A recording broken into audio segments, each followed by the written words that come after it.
Hello प्यारे दोस्तों। आज हम जुनूनी मोहब्बत एक रोमांटिक प्रेम कहानी का 11वां भाग लेकर आ गए हैं। तो चलिए आज की कहानी को शुरू करते हैं। सुबह की पहली ताज़ा धूप जैसे ही पेंट हाउस के मुख्य लिविंग एरिया में फैली, चारों तरफ पसरा वो गर्म और उमस भरा सन्नाटा धीरे धीरे टूटने लगा। रावी मेहरा अपनी मुख्य कुर्सी पर बैठी हुई थी। उसने अपनी रात की थकावट को पूरी तरह छुपाते हुए एक बेहद सलीकेदार डार्क ब्लू कलर का फॉर्मल सूट पहन रखा था। उसके बाल पीछे एक ऊंचे पॉनी टेल में बंधे थे और उसके चेहरे पर घर की असली मालकिन वाला वही कड़क और शांत अनुशासन साफ दिखाई दे रहा था। उसके सामने टेबल पर ओबराय कारपोरेशन के नए बजट चार्ट्स और कुछ जरूरी चेक्स रखे हुए थे। तभी अचानक विक्रांत सिंह ओबराय के पर्सनल बेडरूम का भारी दरवाजा बहुत ही झटके के साथ खुला। विक्रांत बहुत ही थके चिड़े और भारी कदमों से चलता हुआ बाहर आया। उसने ब्लैक कलर की एक कैजुअल शर्ट पहन रखी थी। उसके बाल पूरी तरह से बिखरे हुए थे और उसके चेहरे पर पूरी रात बिना पंखे और बिना एसी के पसीने से भीगने की थकावट साफ दिखाई दे रही थी। उसका वो ग्लोबल सुपरस्टार वाला असीम अहंकार आज सुबह उसके अपने ही पर्सनल सैन कक्ष के अंदर बहुत बुरी तरह से पस्त हो चुका था। वह रावी को तंग करने चला था, लेकिन रावी ने उस स्मार्ट पावर बैकअप वाले पलटवार ने खुद उसी को अपने ही जाल में फंसाकर रख दिया था। उसने बिना कोई रौब दिखाए बहुत ही चिढ़ते हुए अपने हाथ में पकड़ी वो 50 लाख की बजट फाइल पूरी ताकत से रावी के टेबल पर पटक दी। I have slashed the budget by 50%। Ravi, लो देख लो इस फाइल को। मैंने अपने पर्सनल पार्टीज, वाइन अलाउंस और स्टाइलिस्ट के एक्स्ट्रा वीआईपी रूम्स के सारे खर्चों को इस लिस्ट से पूरी तरह से हटा दिया है। अब इस पूरे म्यूजिक वीडियो का बजट सिर्फ 25 लाख रुपए का बचा है। मुझे आज दोपहर को ही मैंसन के वीआईपी सेट पर अपना पहला लुक टेस्ट और रिहर्सल शुरू करना है। चुपचाप इस पर अपने साइन करो और मेरे अकाउंट्स को अनब्लॉक करो। विक्रांत ने अपने दांत भींचे। उसकी आंखों में ईर्ष्या और लाचारी का एक अजीब सा मिक्सचर साफ चमक रहा था। रावी ने विक्रांत की उस थकी हुई और गुस्से से लाल आंखों में सीधे देखा। उसके चेहरे पर कोई डर या घबराहट नहीं आई। उसने बहुत ही आहिस्ते से उस फाइल को उठाया और उसके एक एक पन्ने को बहुत ही बारीक नजरों से दोबारा ऑडिट करने शुरू किया। जब उसने देखा कि विक्रांत ने सचमुच अपनी सारी फिजूल खर्ची पर नकेल कस दी थी और बजट को बिल्कुल आधा कर दिया था, तो रावी के होठों पर एक बहुत ही मध्यम और विजयी मुस्कान उभर आई। उसने अपना रेड पेन उठाया और बहुत ही सलीके से फाइल के सबसे आखिरी पन्ने पर अपनी मंजूरी के ऑफिशियल दस्तखत कर दिए। रावी मेहरा ओबराय। उसने फाइल बंद की और उसे वापस विक्रांत की तरफ सरकाते हुए बहुत ही कड़क, शांत और प्रोफेशनल अंदाज में कहा, बहुत अच्छे मिस्टर विक्रांत सिंह ओबराय। मुझे खुशी है कि आपको एक ही रात के अंदर ओबराय कॉरपोरेशन के नए नियमों की अहमियत समझ में आ गई। आपका 25 लाख का यह वाउचर अब पूरी तरह से पास हो चुका है और समीर सर ने आपके इस प्रोजेक्ट से जुड़े बैंक अकाउंट्स को अनलॉक कर दिया है। आप अपनी शूटिंग की तैयारी शुरू कर सकते हैं, लेकिन याद रखिएगा सेट पर भी मेरी पैनी नज़र आपके हर एक खर्च पर बनी रहेगी। विक्रांत ने झटके से उस फाइल को अपने हाथ में लिया। अपने ही घर में अपने ही पैसों के लिए इस मिडिल क्लास लड़की के सामने इस कदर झुकना उसके ईगो पर सबसे बड़ा वार था, लेकिन वह इस वक्त पूरी तरह बेबस था। उसने रावी को एक आखिरी तीखी नज़र से देखा और बिना कुछ बोले भारी कदमों के साथ अपने कमरे के अंदर चला गया। रावी ने बहुत ही सुकून से अपनी मुख्य चाबियों का गुच्छा उठाया और मुस्कुराते हुए अपनी अगली ड्यूटी की तरफ बढ़ गई। दोपहर के ठीक 2 बज रहे थे। ओबराय मैंसन के पिछले हिस्से में बने एक बहुत ही भव्य, आधुनिक और वीआईपी शूटिंग सेट पर विक्रांत के नए इंटरनेशनल म्यूजिक वीडियो का काम अपनी पूरी चकाचौंध के साथ शुरू हो चुका था। चारों तरफ भारी भरकम कैमरे, लेजर लाइट्स, क्रेन और क्रू मेंबर्स की भारी भीड़ लगी हुई थी। तभी सेट के मुख्य वीआईपी एंट्रेंस से रावी मेहरा ने कदम रखा। वह इस वक्त सिर्फ घर की बॉस नहीं थी, बल्कि अपनी असली ड्यूटी के तहत ओबराय मैंसन की पर्सनल सिक्योरिटी और ग्राउंड हेड बनकर वहां पहुंची थी। उसके हाथ में एक वॉकी टॉकी था और उसकी तरफ उसकी सतर्क आंखें सेट के हर एक कोने का बहुत ही बारीक से मुआयना कर रही थी। उसने आते ही सबसे पहले सेट के मुख्य वेंडर्स और लाइट साउंड के हेड की मीटिंग बुलाई। लिसन एवरीवन, हमारे पास इस नए प्रोजेक्ट का बजट सिर्फ 25 लाख रुपए का है और गलतियों की कोई कोई गुंजाइश नहीं है। नितिन, मुझे इस पूरे क्रू मेंबर्स के एक्स्ट्रा चाय नाश्ते और फालतू के वीआईपी अलाउंस की लिस्ट दिखाओ। आज के बैक स्टेज का कोई भी वेंडर अपनी मर्जी से कोई भी नया बिल पास नहीं करवाएगा।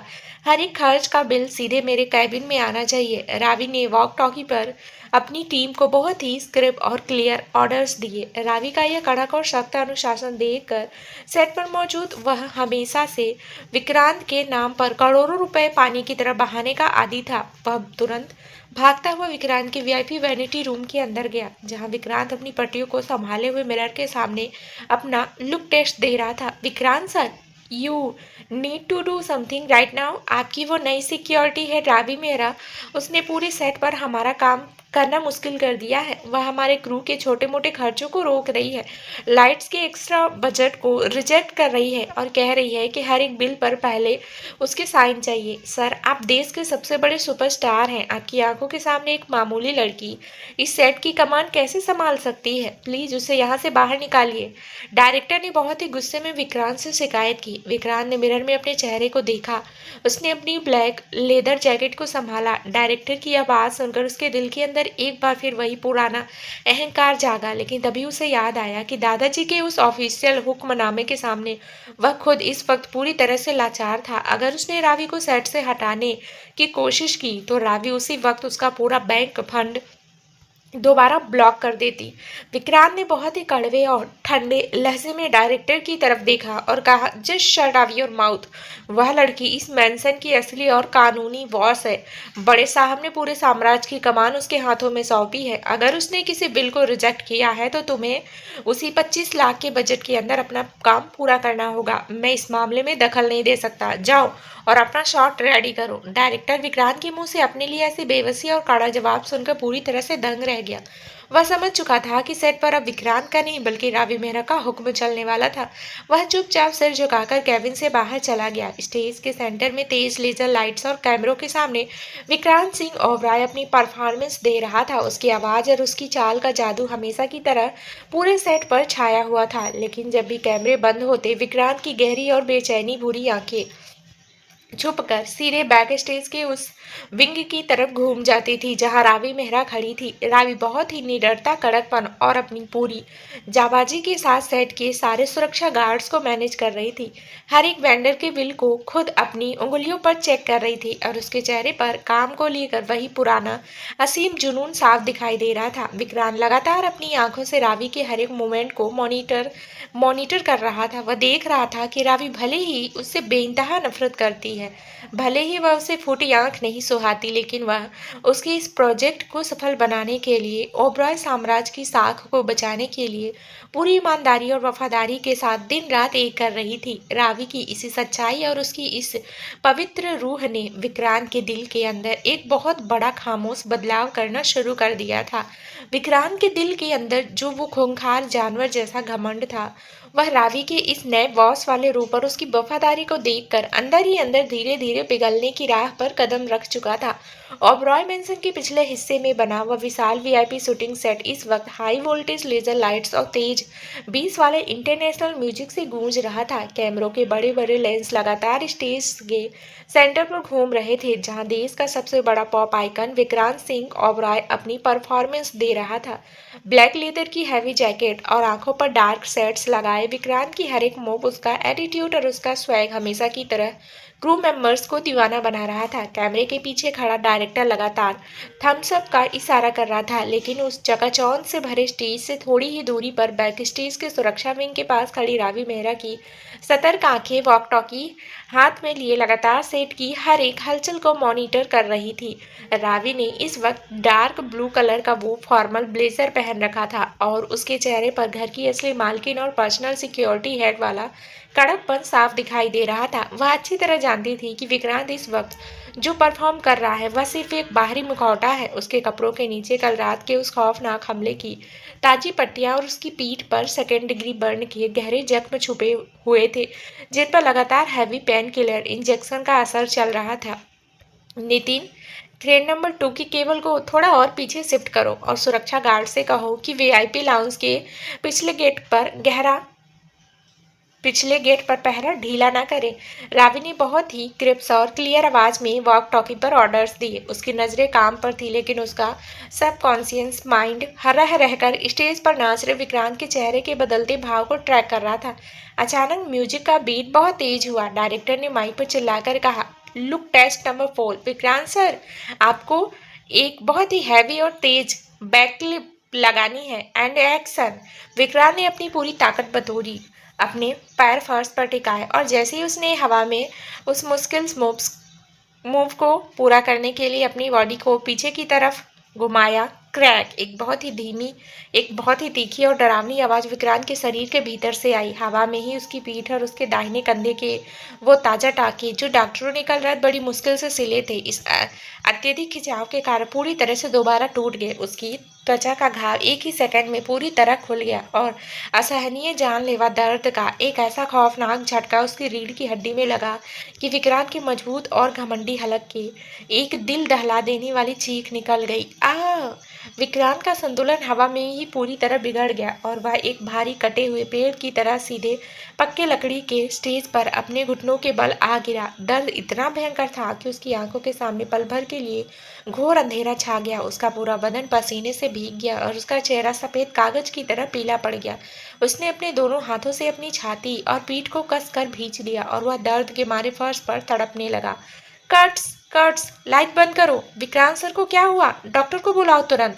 पूरे सेट पर एक ही पल में भयंकर अफरा तफरी मच चुकी थी। डायरेक्टर, कोरियोग्राफर और 20 से ज्यादा क्रू मेंबर्स पागलों की तरह स्टेज की तरफ दौड़ पड़े, लेकिन उन सबसे पहले बैक स्टेज के विंग से एक चीते की रफ्तार से दौड़ती हुई रावी मेहरा स्टेज के सेंटर पर पहुंची। इस वक्त उसके दिल के अंदर विक्रांत के लिए जो नफरत की ऊंची दीवार खड़ी थी, वह इस इंसान को इस तरह तड़पते देखी कि एक ही सेकंड के अंदर पूरी तरह ढह चुकी थी। उसके सामने कोई घमंडी सुपरस्टार या उसकी मर्जी थोपने वाला जानवर नहीं था। उसके सामने सिर्फ एक घायल इंसान था जिसने 2 बार अपनी छाती पर गोली और आग सहकर उसकी जान बचाई थी। हटो यहाँ से, सबके सब पीछे हटो, इन्हें हवा आने दो। रावी ने एक शेरनी की तरह चिल्लाकर उस पूरी भीड़ को विक्रांत के पीछे से पास से पीछे धकेल दिया। उसकी आवाज में इतना कड़क अधिकार था कि डायरेक्टर और पूरी टीम 2 कदम पीछे हटने पर मजबूर हो गए। रावी तुरंत फर्श पर घुटनों के बल बैठ गई। उसने बहुत ही नरमी और चिंता के साथ विक्रांत के कांपते हुए चौड़े कंधे को अपनी दोनों बाहों के बीच संभाला। विक्रांत का भारी शरीर दर्द के मारे थर थर कांप रहा था और उसकी आंखों के कोरों से असली तकलीफ के आंसू निकल रहे थे। मिस्टर ओबराय, मेरी तरफ देखिए, प्लीज खुद को ढीला छोड़िए, गहरी सांस लीजिए। समीर सर, तुरंत वैनिटी रूम का दरवाजा खुलवाइए और डॉक्टर को इन्फॉर्म कीजिए। रावी की आवाज में इस वक्त एक ऐसी कांपती हुई तड़प और खौफ था जिसे उसने पिछले कई दिनों से अपने स्वाभिमान के पीछे छुपा रखा था। उसने विक्रांत के दाहिने हाथ को अपने कंधे पर रखा और खुद अपनी पूरी ताकत लगाकर उसके भारी शरीर को सहारा देते हुए स्टेज से नीचे उतारा। पूरी टीम बहुत ही हैरान नजरों से इस लड़की की जाबाजी और यह रूप देख रही थी। हवेली के पिछले अहाते में खड़ी आलीशान डार्क ग्रे कलर की वीआईपी वैनिटी वैन के मुख्य लग्जरी बेडरूम के अंदर का माहौल इस वक्त पूरी तरह बदल चुका था। एसी की ठंड हवा के बीच केवल विक्रांत की भारी और हांफती हुई सांसों की आवाज आ रही थी। रावी ने बहुत ही नरमी से विक्रांत को वैनिटी के बड़े से मखमली काउच पर पीठ के बल लेटा दिया था। विक्रांत के मुंह से रह रहकर दर्द की सिसकियां निकल रही थी और उसका पूरा नाइट सूट पीछे से खून के बहने के कारण लाल होने लगा था। समीर ने बाहर से दरवाजा नॉक किया। मिस रावी, डॉक्टर मेहता मुख्य हवेली की गेट पर पहुंच चुके थे, उन्हें अंदर आने में 2 मिनट का समय लगेगा। ठीक है समीर सर, आप डॉक्टर को लेकर आइए, तब तक मैं इनका फर्स्ट एड देखती हूँ। रावी ने वैनिटी के अंदर से ही जवाब दिया। उसने कमरे के कोने में रखे डिजिटल फर्स्ट एड बॉक्स को खोला। उसमें से एंटीसेप्टिक लिक्विड, ताज़ा सफ़ेद पट्टियाँ और वो सांस दर्द निवारक मलम निकाला। वह बहुत ही शांत और धीमे कदमों से चलती हुई विक्रांत के बिल्कुल पास काउच के किनारे बैठ गई। उसके अपने हाथ इस वक्त एक अजीब सी जज्बाती उलझन के कारण कांप रहे थे। उसने अपनी कांपती उंगलियों से आगे बढ़कर बहुत ही आहिस्ता से विक्रांत की ब्लैक लेदर जैकेट को उसके शरीर से अलग किया। उसके बाद उसने बहुत ही नरमी से उसकी शर्ट के पीछे के कीमती बटनों को एक एक करके खोलना शुरू किया। जैसे ही कपड़ा उसकी त्वचा से हटा, रावी का कलेजा मुंह को आ गया। विक्रांत की चौड़ी मजबूत पीठ पर बने वो सेकंड डिग्री बर्न के गहरे लाल काले जख्म इस वक्त पूरी तरह खुल चुके थे और वहां से ताजा खून रिस रहा था। रावी ने अपने होठ भीजे, उसकी आंखों से आंसू की एक बूंद झलक कर सीधे विक्रांत की पीठ पर गिरने ही वाली थी कि उसने खुद को रोका। उसने एंटीसेप्टिक में सूती कपड़ा डुबोया और बहुत ही नरमी से, बिल्कुल एक फरिश्ते की तरह, विक्रांत के उस गहरे घाव पर मलम लगाना शुरू किया। जैसे ही वह ठंडी दवा विक्रांत की जलती हुई त्वचा से टकराई, विक्रांत के पूरे शरीर में एक भयानक सिरहन हुई और उसने दर्द के मारे काउच के मखमली गद्दे को अपनी उंगलियों से कसकर भींच लिया। मिस्टर ओबरॉय, प्लीज थोड़ा सा बर्दाश्त कीजिए, दवा लगाना बहुत जरूरी है वरना इन्फेक्शन फैल जाएगा। खुद को ढीला छोड़िए। रावी की आवाज में इस वक्त एक ऐसी असीम कोमलता, मिठास और चिंता घुली हुई थी जिसे विक्रांत ने अपनी पूरी जिंदगी में कभी किसी लड़की के मुंह से अपने लिए नहीं सुना था। विक्रांत ने बहुत ही मुश्किल से अपने सिर को थोड़ा सा घुमाया और अपनी गहरी भूरी आंखें ऊपर उठाई। वैनिटी वैन की मध्यम पीली लाइट्स की रोशनी में दोनों की नजरें एक बार फिर एक दूसरे से बिल्कुल आमने सामने टकराई। यह टकराव पुराना नहीं था, इसमें कोई घमंड, कोई अधिकार या कोई पुराना शक नहीं था। दोनों के बीच इस वक्त एक बहुत ही गहरा, खामोश और फ्रेश आई कांटेक्ट हो चुका था। विक्रांत पूरी तरह से सुन्न रह गया। वह रावी की आंखों में सीधे देख रहा था, जहां उसके लिए साफ साफ चिंता की और एक अजीब सा दर्द छलक रहा था।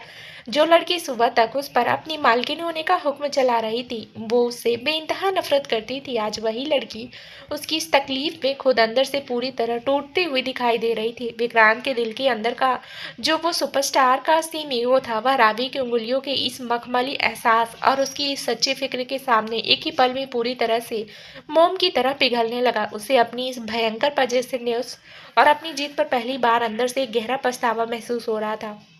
वह चाहकर भी अपनी उस पुरानी कड़क आवाज में कोई तीखा शब्द नहीं बोल पा रहा था। वह सिर्फ एक छोटे जख्मी बच्चे की तरह रावी के इस सादे और मासूम चेहरे को निहार रहा था। दोनों की सांसें एक दूसरे में घुल रही थी और वैनिटी वैन की दीवारें उनके इस जागते हुए खामोश जज्बात की गवाह बन रही थी। तभी अचानक वैनिटी वैन का मुख्य आलीशान दरवाजा एक बहुत ही रोबीले और भारी झटके के साथ बाहर से खुला। वैनिटी के अंदर का वो खूबसूरत, शांत, रोमांटिक पल एक ही सेकंड के अंदर कांच की तरह टूट कर बिखर गया। रावी ने झटके से अपने हाथ पीछे खींचे और खड़ी हो गई और विक्रांत ने भी अपने दांत भींचकर अपने सिर को सीधा कर लिया। दरवाजे की चौखट पर दिल्ली की सबसे बड़ी प्रतिद्वंदी कंपनी एलिट मीडिया ग्रुप का मालिक Kabir Singh Shekhawat black tuxedo suit पहने, आंखों पर डार्क सेट लगाए, बहुत ही रॉयल और कड़क अंदाज में खड़ा था। कबीर सिंह शेखावत हार मानने वाले इंसानों में से बिल्कुल नहीं थे। कल दोपहर को भले ही रावी ने ओबराय मेंशन के पोस्ट में उनके 5 लाख के ऑफर लेटर को ठुकरा दिया था, लेकिन कबीर अच्छे से समझ चुके थे कि रावी के ऊपर कोई न कोई बहुत बड़ा पारिवारिक दबाव है।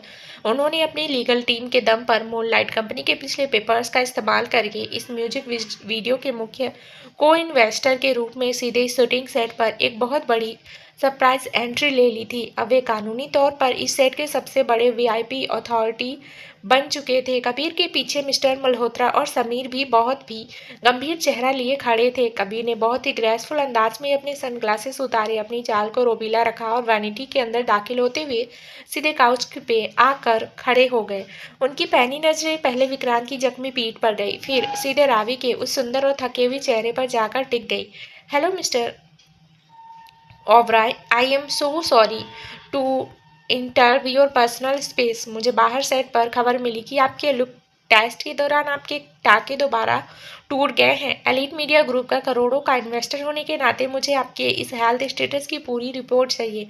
कबीर ने बहुत ही कड़क, प्रोफेशनल और भारी आवाज में विक्रांत की आंखों में सीधे देखते हुए कहा। उनकी आवाज में एक दिल्ली के बड़े बिजनेस टाइकून का वो असीम रसूख साफ गवाह दे रहा था। कबीर को अचानक अपने ही पर्सनल वैनिटी रूम के अंदर इस कदर अधिकार के साथ खड़ा देख काउच पर लेटे विक्रांत सिंह ओबराय के दिल के अंदर अचानक जेलसी और पजेसिवनेस का एक ऐसा भयानक और खौफनाक ज्वालामुखी दोबारा ब्लास्ट हुआ जिसने उसके पूरे दिमाग को सुन्न कर दिया। उसे बर्दाश्त नहीं हो रहा था कि यह दिल्ली का मर्द दोबारा उसकी नजरों के सामने उसकी अपनी हिडन वाइफ के इतने करीब आकर खड़ा हो गया था। उसने अपने दांत भींचे, अपनी पूरी ताकत बटोरी और काउच पर सीधे बैठते हुए बहुत ही ठंडे और गुस्से भरे लहजे में कहा, कबीर सिंह शेखावत, तुम्हारी हिम्मत कैसे हुई बिना मेरी परमिशन के मेरी इस वैनिटी वैन के अंदर कदम रखने की। तुम यहाँ सिर्फ एक को इन्वेस्टर हो तो अपनी हद में रहो और मेरी इस पर्सनल स्पेस से इसी वक्त बाहर निकलो। मुझे तुम्हारी किसी रिपोर्ट की कोई जरूरत नहीं है। कबीर ने विक्रांत के इस भयंकर गुस्से को बहुत ही शांति से एक जेंटलमैन की तरह हवा में उड़ा दिया। मिस्टर ओबरॉय, गुस्सा करने से आपकी पीठ के टाके दोबारा खुल जाएंगे। मैं यहाँ आपसे कोई बहस करने नहीं आया हूँ। मैं तो सिर्फ अपनी chief manager miss Ravi Mehra की तारीफ करने आया हूँ। कबीर ने रावी की तरफ देखा। उनकी आंखों में रावी के लिए एक साफ साफ खिंचाव और गहरा आदर चमक रहा था। Miss Ravi, I am really impressed with your work. मुझे मल्होत्रा जी से पता चला कि आपके इस कड़े अनुशासन और सुरक्षा चार्ट की वजह से ही इस पूरे म्यूजिक वीडियो का बजट आज 50 लाख से घटकर सीधे 25 लाख का हो गया है। आपने इस सेट की फिजूल खर्ची पर जो नकेल कसी है वैसी लीडरशिप मैंने आज तक पूरी इंडस्ट्री में नहीं देखी। You are absolutely genius. Miss Ravi, Kabir के मुंह से रावी के लिए इतनी सच्ची तारीफ सुनकर विक्रांत की ईगो पर सबसे बड़ा तमाचा था। वह गुस्से में तिलमिला उठा। वह बेड से उठकर कबीर का कॉलर पकड़ने ही वाला था कि तभी रावी मेहरा दोनों के बीच एक बहुत ही मजबूत और कड़क दीवार बनकर खड़ी हो गई। उसने अपनी आवाज को पूरी तरह से प्रोफेशनल, शांत और फॉर्मल रखा। वह जानती थी कि इस वक्त दोनों के बीच का यह कॉर्पोरेट ईगो क्लास इस पूरे प्रोजेक्ट को बर्बाद कर देगा। मिस्टर कबीर सिंह शेखावत, आपके इस बड़े कॉम्प्लीमेंट के लिए बहुत बहुत शुक्रिया। मैं यहाँ सिर्फ ओबराय कॉर्पोरेशन के नियमों के मुताबिक अपनी ड्यूटी पूरी कर रही हूँ, लेकिन इस वक्त मिस्टर विक्रांत ओबराय की मेडिकल कंडीशन बहुत ज़्यादा क्रिटिकल है।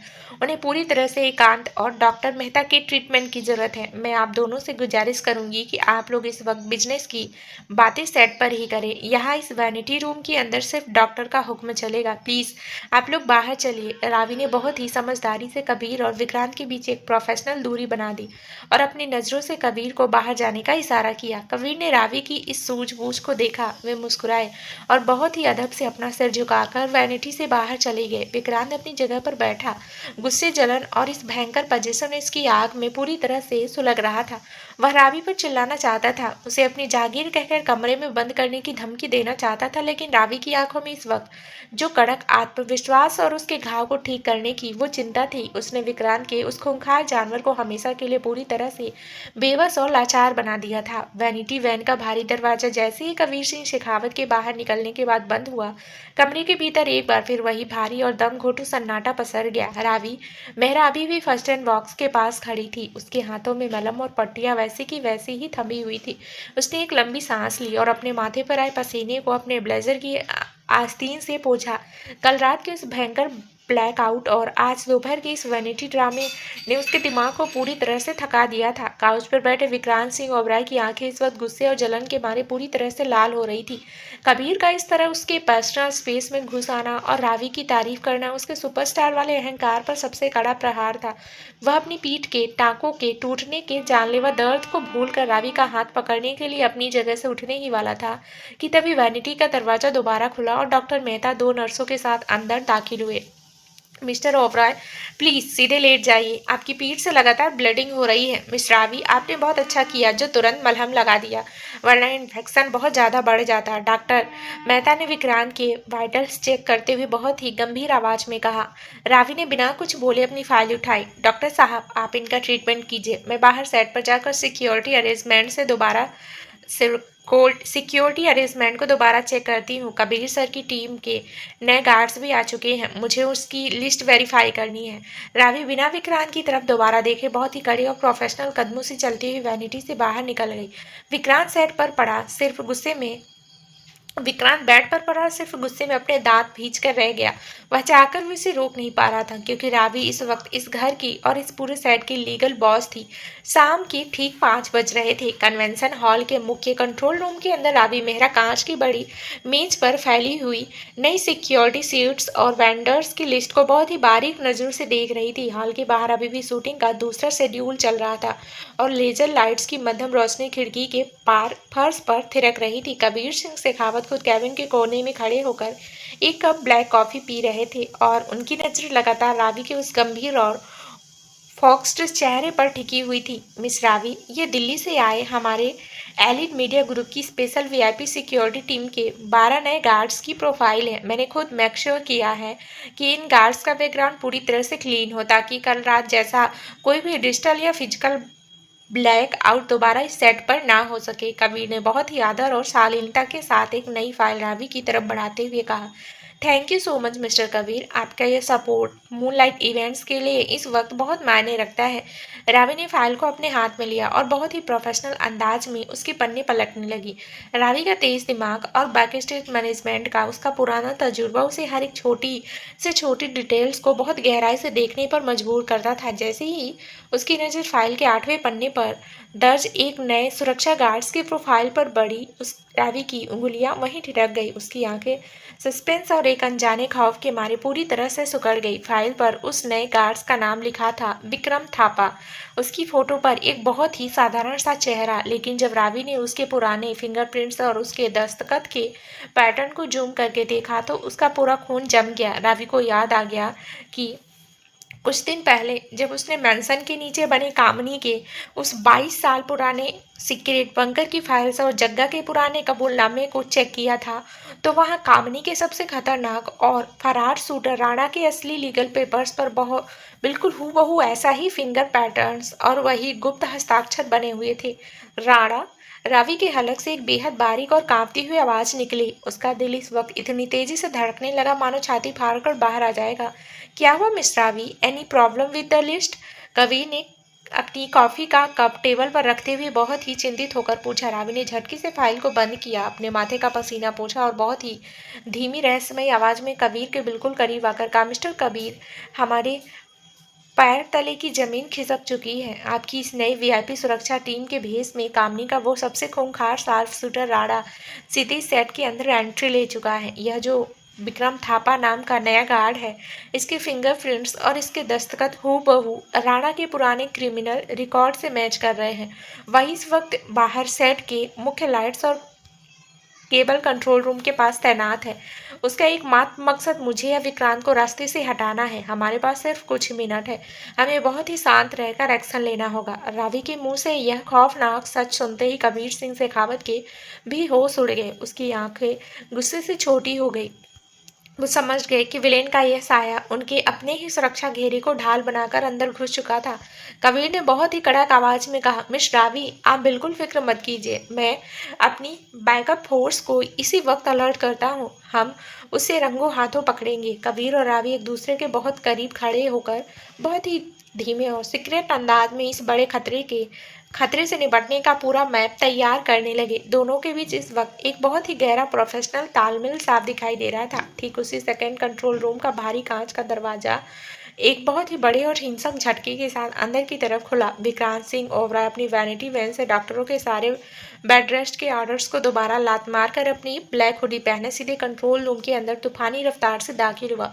उसकी बाह पर ताजा सफेद पट्टी बंधी थी और उसकी पीठ का घाव अभी भी अंदर से सुलग रहा था। लेकिन जब उसने अपनी आंखों से स्क्रीन पर रावी और कबीर को इस तरह एक दूसरे के बिल्कुल पास खड़े होकर इतनी नरमी और गुप्त अंदाज में अकेले कैबिन में बात करते देखा तो विक्रांत के अंदर की जेलसी और अधिकार का वो जानवर जैसा पजेसिव रूप अपनी आखिरी चरम हद पर पहुंचकर पूरी तरह से ब्लास्ट हो गया। उसे बर्दाश्त नहीं हो रहा था कि जो लड़की उसकी कानूनी पत्नी है, जो उसकी हिडन वाइफ बनकर इस मैंसन में रहने का कॉन्ट्रैक्ट साइन कर चुकी है, वह उसकी अपनी तकलीफ को भूलकर यहाँ इस दिल्ली के मर्द के साथ सीक्रेट मीटिंग्स कर रही है। विक्रांत ने बिना किसी परवाह किए सीधे आगे बढ़कर रावी के हाथ से वो सुरक्षा फाइल झटके से छीन ली और उसे पूरी ताकत से फर्श पर फेंक दिया। रावी मेहरा, तुम्हारी हिम्मत कैसे हुई मेरे मना करने के बावजूद इस कमरे के अंदर इस दूसरे इंसान के इतने करीब खड़े होने की? तुम भूल रही हो कि तुम किसकी जागीर हो। समीर, इस लड़की को इसी वक्त यहाँ से बाहर निकालो और इसे सीधे मैंसन के पेंट हाउस में ले जाकर लॉक कर दो। मुझे इसका यह एटीट्यूड और इसकी ये नज़दीकियाँ यहाँ इस सेट पर एक सेकंड के लिए भी बर्दाश्त नहीं है। विक्रांत की यह जंगली दहाड़ सुनकर पूरा कैबिन गूंज उठा। उसकी आंखों में भयंकर खून उतरा हुआ था और वह गुस्से के मारे थर थर कांप रहा था। Mister Vikrant Oberoi, shut up, just shut your mouth and back of. अब तभी कबीर सिंह शेखावत एक बहुत ही मजबूत चट्टान की तरह बीच में आए और उन्होंने सीधे आगे बढ़कर विक्रांत का रास्ता रोक लिया।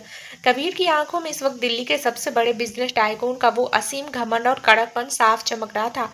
उसने विक्रांत की आंखों में सीधे देखते हुए बहुत ही भारी तीखी आवाज में कहा, आप देश के सबसे बहुत बड़े सुपरस्टार होंगे मिस्टर ओबराय, लेकिन एलिट मीडिया ग्रुप के इस वीआईपी कैबिन के अंदर आपकी यह बदतमीजी दोबारा नहीं चलेगी। मिस रावी इस वक्त इस सेट की चीफ मैनेजर और घर की असली बॉस है, और वो मेरे साथ इस सेट की सबसे बड़ी सुरक्षा इमरजेंसी पर बात कर रही हैं। आपका यह अंधा गुस्सा और आपकी यह झूठी जलन इस वक्त हम दोनों की जान ले सकती है। अपनी हद में रहिए और अपना हाथ पीछे हटाइए, वरना मैं इसी वक्त पुलिस को दोबारा अंदर बुला लूंगा। इमरजेंसी? तुम मुझे मेरी ही हवेली के अंदर लिमिट्स सिखाओगे कबीर?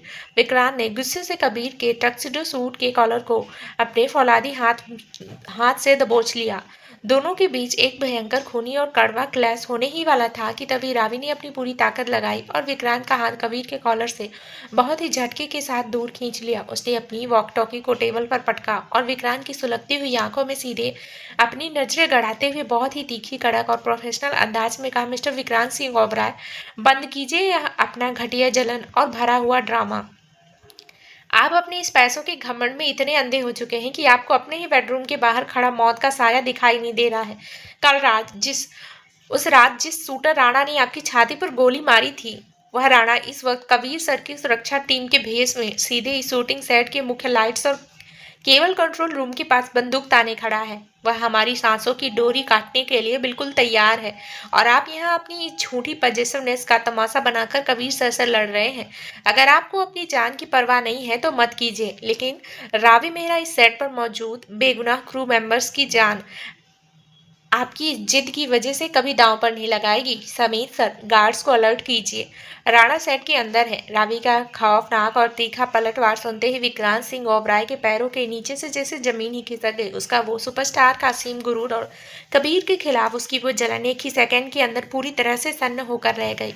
उसने फर्श पर गिरी उस फाइल की तरफ देखा और फिर रावी की आंखों में छिपा वो साफ साफ निडरता और सच्चाई को देखकर उसका वो कठोर रूप अपनी पहली सबसे बड़ी लाचारी के साथ पूरी तरह बेबस हो चुका था। कंट्रोल रूम की कांच की बड़ी मेज पर रखी वो सुरक्षा फाइल हवा में लहराती हुई जैसे ही फर्श पर गिरी, कन्वेंशन हॉल के भीतर की मध्यम पीली लेजर लाइट्स अचानक भयंकर खतरे के लाल रंग में बदल गई। रावी मेहरा के मुंह से निकले वो आखिरी शब्द कि विक्रम थापा नाम का नया सुरक्षा गार्ड ही असल में कामनी का फरार शूटर राणा है, अभी केविन के सन्नाटे में पूरी तरह थमे भी नहीं थे कि अचानक पूरे शूटिंग सेट पर एक खौफनाक और दिल दहला देने वाला धमाका हुआ। धाएं धाएं धाएं, केवल कंट्रोल रूम के पिछले हिस्से से लगातार 3 खूनी गोलियां साइलेंसर के बिना अपनी पूरी भयंकर गड़गड़ाहट के साथ हवा को चीरती हुई सीधे सेट के मुख्य स्टेज की तरफ बढ़ी। खुद को पूरी तरह से घिरा देकर राणा ने अपना नकली मुखौटा उतार फेंका और अंधाधुंध फायरिंग शुरू कर दी थी। गोलियों की आवाज गूंजते ही सेट पर मौजूद इंटरनेशनल मॉडल्स, वेंडर्स और क्रू मेंबर्स के बीच एक भयंकर और जानलेवा भगदड़ मच गई। चारों तरफ कीमती लाइट्स के स्टैंड्स गिर कर टुकड़े टुकड़े होने लगे और पूरा आलीशान हॉल चीखों और मलबे के गुबार से भर गया। राणा, वहीं रुको, समीर ने वॉक टॉकी पर चिल्लाते हुए अपने 10 हथियारबंद गार्ड्स को केवल रूम की तरफ दौड़ने का ऑर्डर दिया। कंट्रोल रूम के भीतर खड़े दिल्ली के बिजनेस टाइकून कबीर सिंह शेखावत ने झटके से रावी का हाथ पकड़ा और उसे दीवार की ओट में छुपाने की कोशिश की, लेकिन ठीक उसी माइक्रो सेकेंड केविन का भारी कांच का दरवाजा तोड़ते हुए राणा सीधे अंदर की तरफ झपटा। उसकी आंखों में इस वक्त अपनी पूरी बर्बादी का वो खूंखार पागलपन साफ तैर रहा था। उसने अपनी ब्लैक ऑटोमेटिक पिस्टल की नली को सीधे विक्रांत सिंह ओबराय की छाती के बिल्कुल बीचों बीच तान दिया, जिसकी पीठ और हाथ पर पहले से ही ताजा सफेद पट्टियां बंधी हुई थी और वह हिलने की स्थिति में भी नहीं था। विक्रांत ओबराय, आज तेरा यह सुपरस्टार का घमंड हमेशा के लिए यहीं इस फर्श पर दफन होगा। राणा ने चीखते हुए टिगर पर अपनी उंगली को पूरी ताकत से कस दिया। बंदूक की नली से निकली वो खूनी गोली सीधे विक्रांत के दिल को पार करने के लिए हवा में तैर चुकी थी। विक्रांत अपनी जख्मी हालत के कारण झटके से हटने में पूरी तरह बेबस था। मौत उसकी आंखों के ठीक सामने खड़ी थी, लेकिन ठीक उसी माइक्रो सेकेंड में रावी मेहरा का वो मिडिल क्लास जाबाज और वफादार रूप अपनी सारी हदें पार कर गया। उसने यह नहीं सोचा कि यह घमंडी इंसान सुबह उस पर चिल्ला रहा था। उसने यह नहीं सोचा कि इस इंसान ने उसकी जिंदगी को नर्क बनाया था।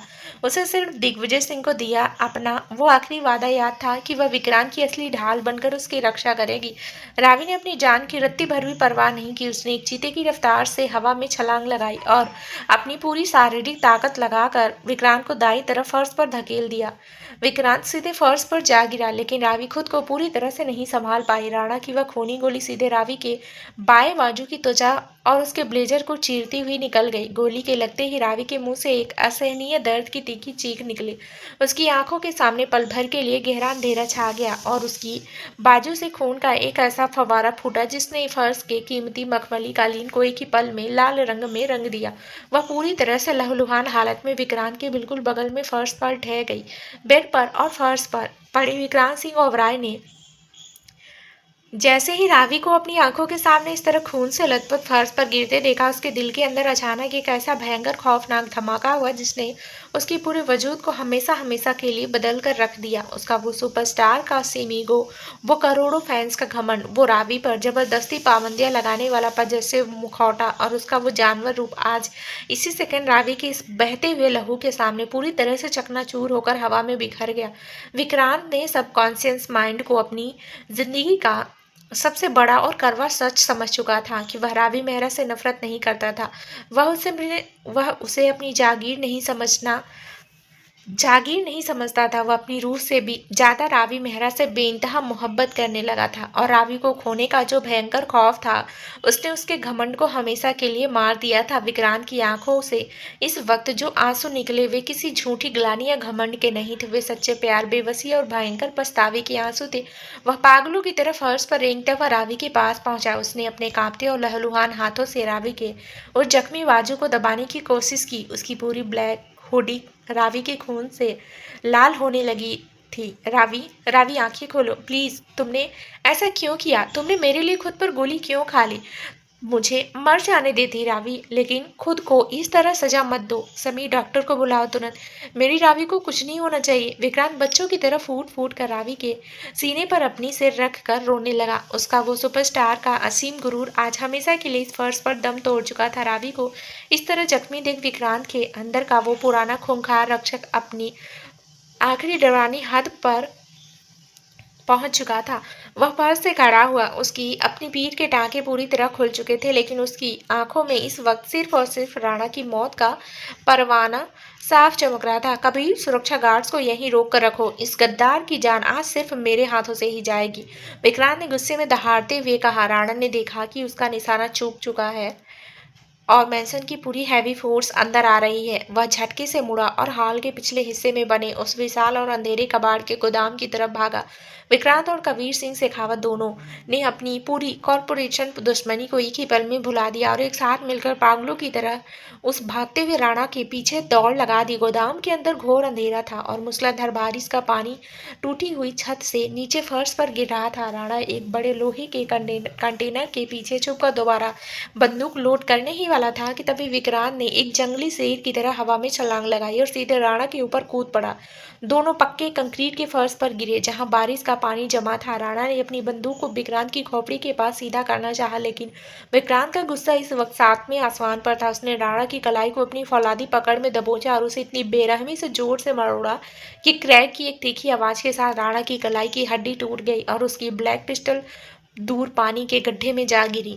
विक्रांत ने राणा के कॉलर को दोनों हाथों से पकड़ा, उसे दीवार से सटाया और उसके मुंह पर एक के बाद एक लगातार 10-12 ऐसे जोरदार फौलादी घूंसे जड़े कि राणा का पूरा जबड़ा और उसका चेहरा खून के सैलाब से पूरी तरह भीग गया।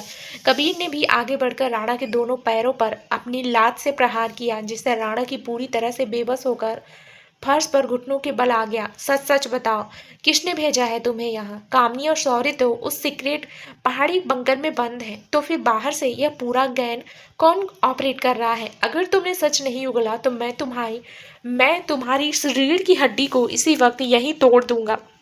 विक्रांत ने राणा के गले को अपने एक हाथ से भींचते हुए बहुत ही खौफनाक और बर्फीली आवाज में दहाड़ते हुए पूछा। राणा का हौसला इस वक्त विक्रांत की इस आदमखोर रूप को देखकर पूरी तरह से टूटकर बिखर चुका था। उसने थूक निकलते हुए रोते हुए अपने दोनों हाथ जोड़ लिए। सर प्लीज डोंट किल मी।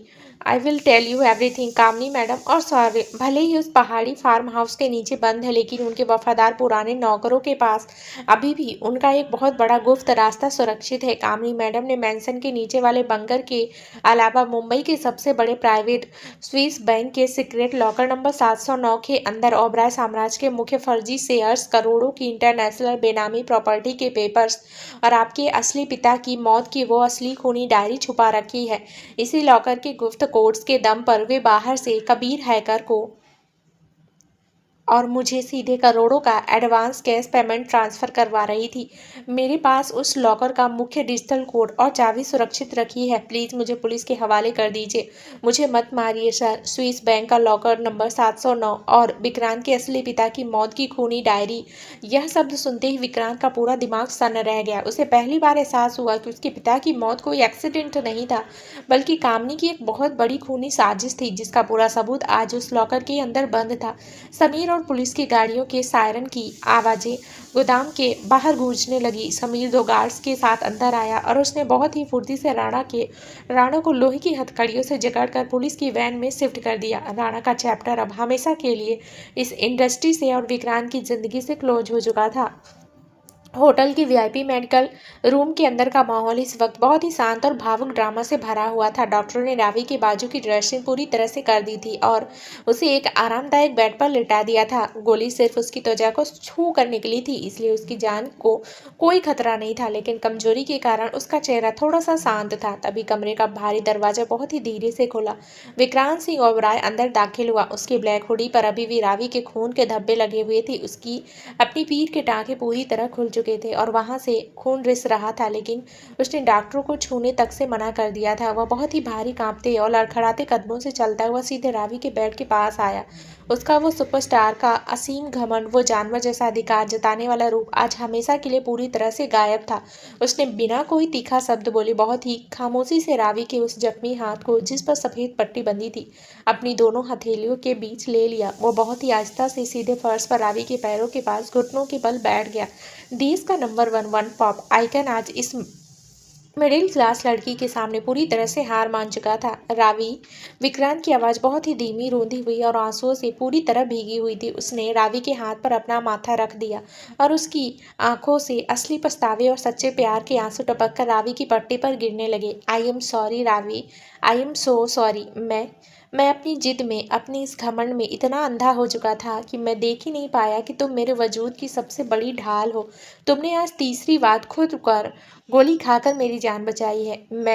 मैं आज इस ओबराय साम्राज्य की पूरी दौलत, अपना यह सुपरस्टार का गुरूर, सब कुछ तुम्हारे इन पैरों के पास रखता हूँ। आज से मैं तुम्हारे सामने पूरी तरह से हार मानता हूँ। तुम इस घर की सिर्फ कानूनी बॉस नहीं हो, तुम आज से मेरे इस दिल की, मेरे इस पूरे वजूद की असली मालकिन हो। तुम जो कहोगी मैं वही करूँगा। बस मुझे छोड़कर मत जाना रावी। रावी ने विक्रांत की इस रोते हुए चेहरे को, उसके सच्चे इमोशनल ब्रेकडाउन को देखा। वह अच्छी तरह जानती थी कि विक्रांत का यह रूप कोई नाटक नहीं था। उसकी आंखों में छाई वो तड़प और उसका यह समर्पण बिल्कुल सच्चा था। रावी के दिल के अंदर जो नफरत की दीवार थी, वह विक्रांत के इस सच्चे आंसुओं के सामने अब धीरे धीरे पिघलने की राह पर कदम रख चुकी थी। तभी समीर ने कमरे के अंदर कदम रखा और बहुत ही आदर के साथ स्विफ्ट बैग के लॉकर नंबर 709 की वो मुख्य डिजिटल चाबी और पेपर्स रावी के सामने टेबल पर रख दिए। मैडम, बड़े साहब के हुक्मनामे के मुताबिक इस नए खूनी राज की और इस स्विस बैंक लॉकर को ओपन करने की पूरी कमान कानूनी तौर पर सिर्फ आपके हाथों में है। विक्रांत सर के पिता की मौत का सच अब सिर्फ आपकी एक सिग्नेचर की मंजूरी से ही बाहर आ सकता है। आप जो कहेंगी ओबराय कॉरपोरेशन वही करेगा। रावी ने उस डिजिटल चाबी को अपने हाथ में लिया। उसकी आंखों में इस वक्त एक नया और बहुत बड़ा आत्मविश्वास साफ चमक रहा था। वह इस सोने के पिंजरे की कैदी से सीधे इस पूरे साम्राज्य के भाग्य का फैसला करने वाली असली मालकिन बन चुकी थी। तो दोस्तों, आगे इस कहानी में क्या नया ट्विस्ट आने वाला है, ये जानने के लिए इस कहानी का अगला भाग जरूर सुनें, जो बहुत ही जल्द इस चैनल पर प्रसारित कर दिया जाएगा। धन्यवाद दोस्तों।